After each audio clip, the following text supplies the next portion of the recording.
Damos la bienvenida vía Skype a Fausto Ortiz, analista económico y miembro del Consejo Asesor Económico de la Presidencia de la República. Economista, buenos días y bienvenido. Gracias, Irene, buenos días, saludos cordiales.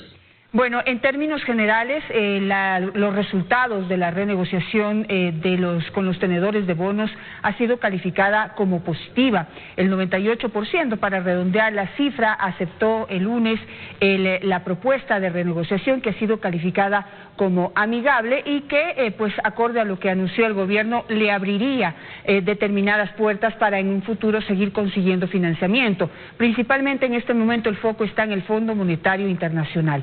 ¿Cómo ve usted la situación en este momento del Ecuador? Sí, la renegociación de los bonos equivale a un recorte de gasto en el año 2020 de unos 3.000 millones de dólares aproximadamente. ¿Cómo uno puede llegar a esa cifra? Si sabemos que el déficit fiscal existe y eso es causante de deuda. Por lo tanto, al haberse achicado la deuda este año en 1.500 millones de dólares, que es el principal, entonces eso equivaldría a que no hay ese déficit no ocurrirá y no hay que tomar ese endeudamiento. Y también hay el ahorro de algo más de 1.000 millones de dólares que no se van a pagar en intereses en este año, lo cual es tremendamente positivo y de alguna forma nos ayuda a soportar el impacto de la pandemia, que para el presupuesto del Estado en este 2020 el gobierno lo ha cuantificado en 4.000 millones de dólares. Y luego lo otro, viene faltando los anuncios que haga el gobierno sobre el proceso de renegociación de la deuda con China y también cómo va el proceso del programa con el Fondo Monetario Internacional, que esperamos que pueda representar recursos adicionales, recursos frescos para poder ponerse al día con los atrasos, para poder ir enfrentando el 2020, que está complicado todavía porque le falta una importante cantidad de financiamiento por identificar. El Fondo Monetario Internacional ha calificado de positiva el acuerdo al que se llegó con el 98% de los acreedores y pues anunciado que están las puertas abiertas para un nuevo acuerdo, es decir, para poder, se entiende que sería para recibir nuevos fondos frescos del Fondo Monetario. ¿Usted lo ve así? Sin duda, eso es lo que hay que estar atentos al financiamiento, porque es lo que va a permitir poder ir saliendo adelante en el tema de los recursos que faltan para este 2020. ¿Cuánto más podríamos conseguir del Fondo Monetario Internacional? ¿Cuál sería la expectativa?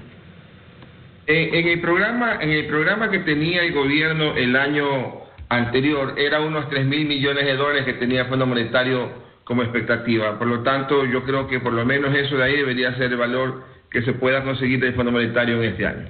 ¿Y qué otras puertas podríamos abrir? Toda vez que lo dijo claramente el ministro de Economía, usted también lo está diciendo ahora, los problemas del Ecuador continúan. Lo que tenemos es un alivio, un respiro en la parte económica del Estado, pero los problemas siguen allí y se necesita, todavía hay una brecha importante en el tema de la necesidad de financiamiento y el déficit fiscal.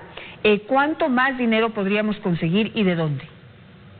El gobierno identificó recursos de China, que es lo más cercano, unos 2.400 millones de dólares, es lo que tendría que el gobierno conseguir en este año, y luego le falta, quizás el ministro de Finanzas decía unos 3.000 millones de dólares adicionales que hay que ir identificando. Justamente quisiera hacer un paréntesis, el martes entrevistamos, ayer salió el ministro de Economía haciendo un análisis sobre este acuerdo y dijo que para hoy podría tener un anuncio importante en el reperfilamiento de cierto tramo de la deuda con China. ¿Qué expectativas tiene usted sobre ese anuncio que se dijo que era para hoy? Sí, yo creo que va a ser importante el recorte que pueda hacer el gobierno con China. Va a ser importante quizás mayormente la cantidad de recursos que pueden entrar, 2.400 millones, que es lo que está esperado, va a ayudar a ponerse al día el gobierno con los valores pendientes, que suman cerca de 3.000 millones para el primer semestre de año y el mes de julio, ¿no? Podríamos comparar, en este momento también ya se anunció cómo va a ser el norte que tendrá la deuda de la Argentina con sus acreedores. Ya se han hecho las primeras comparaciones, se dice que en el fondo pues tenemos profundas diferencias, pero quisiera su opinión. ¿Cómo podríamos compararnos con nuestro vecino Argentina? Sí, el proceso es distinto. El proceso de ellos es estando en default. Nosotros hicimos un proceso mucho más amigable, estando al día con los pagos del capital, con la autorización de no pagar intereses hasta el mes de agosto, una autorización de bastante consenso. Luego el proceso nuestro fue mucho menos conflictivo. Hubo procesos de negociación de ida y vuelta, pero finalmente se llegó a un entendimiento bastante favorable. Lo nuestro busca solucionar y aliviar el pago de deuda para los siguientes 10 años, para que los siguientes 2 gobiernos no tengan dificultades en enfrentar la deuda de bonos soberanos. Y en el tema de la consecución de descuento, a nosotros logramos un descuento o quita de un 9% del capital, que son estos 1.500 millones de dólares, y la operación representa un valor presente neto mayor, en el caso ecuatoriano con Argentina, bastante similares, pero dependiendo de la percepción de riesgo, nosotros estamos con un 48% de valor presente neto, quizás Argentina esté con un ligeramente arriba del 50%, pero más o menos la condición es favorable. Son 2 países distintos, 2 condiciones diferentes. La situación nuestra más importante es el gran alivio que tendrá una parte de este gobierno y muy fuertemente los siguientes 2 gobiernos. ¿Qué es lo que se esperaría de esta renegociación o reperfilamiento de deuda o de cierto tramo de la deuda con China? ¿Qué sería? ¿Ampliación de plazos, reducción de intereses? ¿Se contempla ambas posibilidades? ¿Y qué más podría ser? ¿Cuáles son las expectativas que los ecuatorianos debemos tener frente a ese anuncio? Sí, de China la mayor expectativa es que es el gran financista, ¿no? Es lo que el gobierno ha logrado identificar como recursos frescos. No hay expectativa, como dijo el ministro ayer, de conseguir plata de los mercados internacionales en los siguientes meses. Ojalá el próximo gobierno luego pueda consolidar la renegociación que se hizo en estos días para tener plata fresca en los mercados internacionales. De China lo que podríamos estar esperando es estos 2.400 millones de dólares frescos y lo que el ministro pueda hoy día anunciar sobre las condiciones de las deudas anteriores, ¿no? La deuda nueva con China lo que trata de hacer es lograr financiamiento en mejores condiciones que las que se conseguían en el pasado, es decir, menos garantía petrolera, menos compromiso de venta de petróleo por más cantidad de recursos que se van a recibir, menos costo financiero, pero eso es la operación nueva, ¿no? Hay que ir chequeando también lo que pueda anunciar el ministro hoy día en el tema de mejores condiciones de la deuda vieja. Desde las críticas se ha dicho que justamente esta renegociación con los chinos para revisar la deuda y también lo que permanece todavía debería ser más transparente. La han catalogado de tener un secretismo que es inaceptable. ¿Usted cómo lo ve? Y el ministro de Economía, Richard Martínez, dijo que va a haber transparencia para que se puedan conocer determinadas cosas de las condiciones de esa deuda. ¿A qué cree usted que se refiere? ¿Hasta dónde va a llegar esa transparencia? ¿Por qué es necesaria esa transparencia? ¿Cómo lo ve usted? Sí, hace 12 o 14 años la deuda tenía un concepto de sigilo mientras la deuda esté en proceso de negociación. Pero una vez que se negociaba, entonces se levantaba el sigilo y se podían revelar y develar todos los contratos. El gobierno anterior se le ocurrió que el proceso de deuda terminaba no cuando terminaba la negociación, sino cuando terminaba el financiamiento. Es decir, si tomaba una deuda de 10 años, tenía que estar en sigilo por 10 años. Eso para mí es un error. Ya hay muchos contratos de deuda que se van venciendo, por lo tanto, ya se pueden ir revelando todos los contratos que han estado firmados. Ya, por ejemplo, en Petroecuador, todos los convenios comerciales, Petroecuador ha indicado que están disponibles y se pueden observar en sus informaciones oficiales de la empresa. Y ojalá el gobierno pueda ir, si es que hay una norma ahí que señale del sigilo hasta que acabe el contrato, pueda ir levantando aquella norma o interpretándola de mejor forma para que los contratos puedan ser completamente transparentes una vez que ya se perfeccione la operación con el desembolso.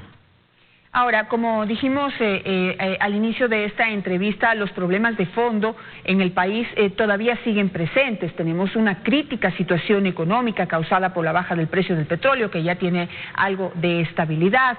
Tenemos un déficit fiscal, tenemos un Estado bastante gordo todavía, se han hecho esfuerzos en la reducción. ¿Cuál es el reto? Usted que en este momento está viendo un poco más de adentro, desde adentro, los problemas del país, ¿cuál es el reto de aquí en adelante para el gobierno, para el Estado y para los ecuatorianos?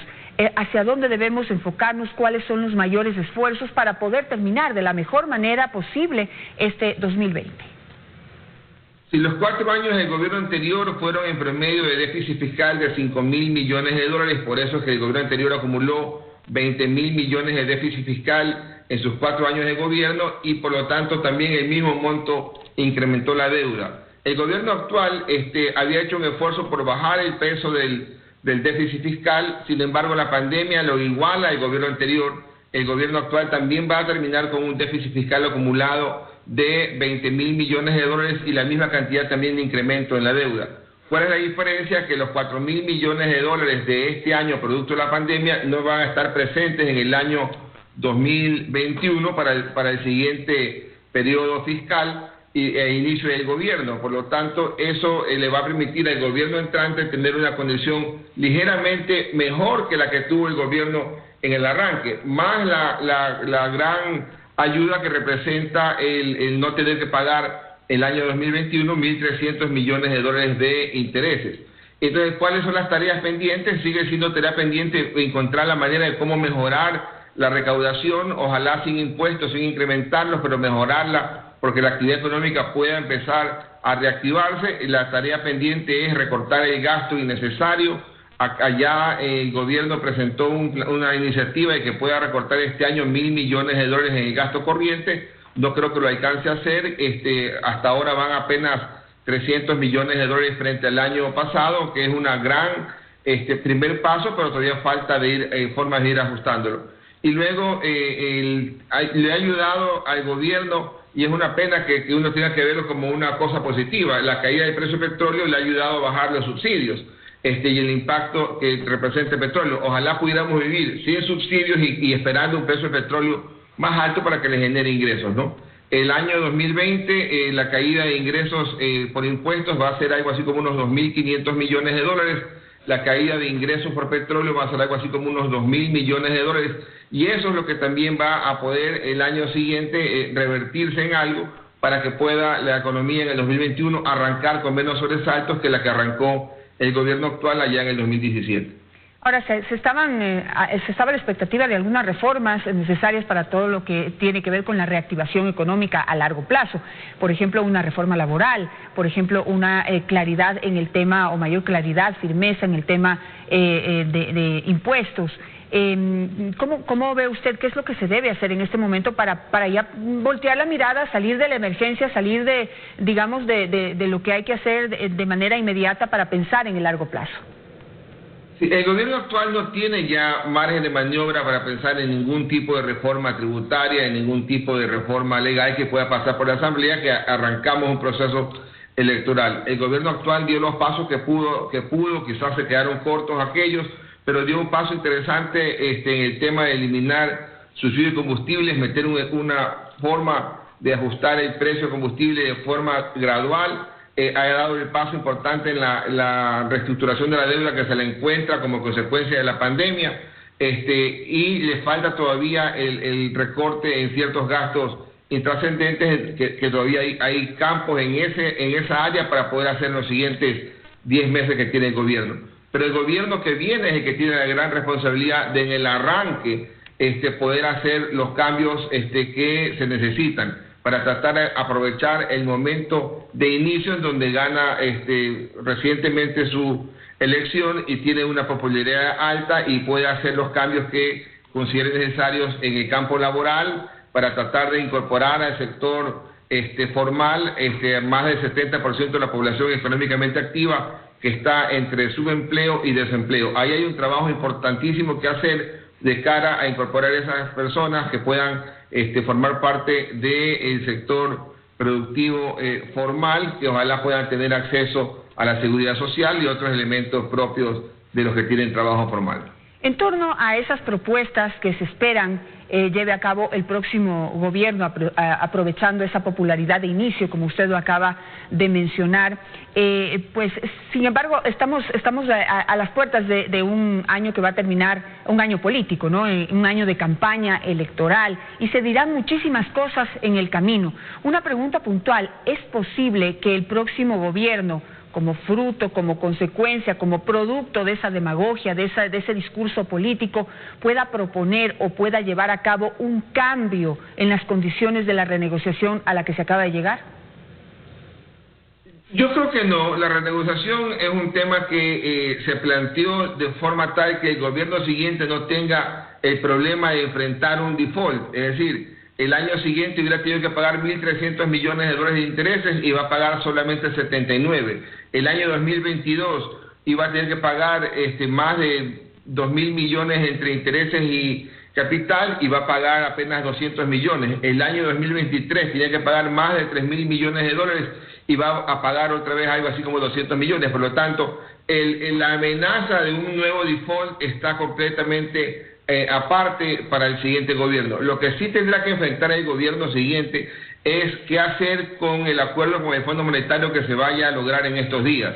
El gobierno siguiente tendrá que decir que ha revisado el acuerdo con el Fondo Monetario, que ha visto las políticas que tiene que tomar el país para poder ajustar la economía y para poder llevarla hacia el crecimiento, y tendrá que tomar una decisión importante en el arranque, es decir, si se mantiene dentro del acuerdo con el Fondo Monetario Internacional o si va a ir por una ruta distinta, pero al final del día, con fondo o sin fondo, la ruta es la misma. Hay que hacer ajustes en la economía para tratar de ya salirnos de ese déficit fiscal y podernos enfocar en el tema de la reactivación económica. Es complicado pensar en reactivación económica cuando gran parte de la economía, sobre todo la parte fiscal, va a entrar al ajuste. Por lo tanto, el gobierno tiene que enfrentar aquella situación. El apoyo del Fondo Monetario es también recursos multilaterales que van a ser importantes de cara al siguiente gobierno. Por lo tanto, es la decisión más importante que tendrá el gobierno entrante, aunque en la campaña vaya en contra del Fondo Monetario, pero ya puestos en el sillón presidencial tendrán que enfrentar la realidad y ver cómo adecúan la economía para seguir en la ruta menos ajuste y más crecimiento. Perfecto, me quedo con eso. Muchísimas gracias, economista Fausto Ortiz, por estar esta mañana con nosotros. Vamos a ir a un corte comercial. Al regresar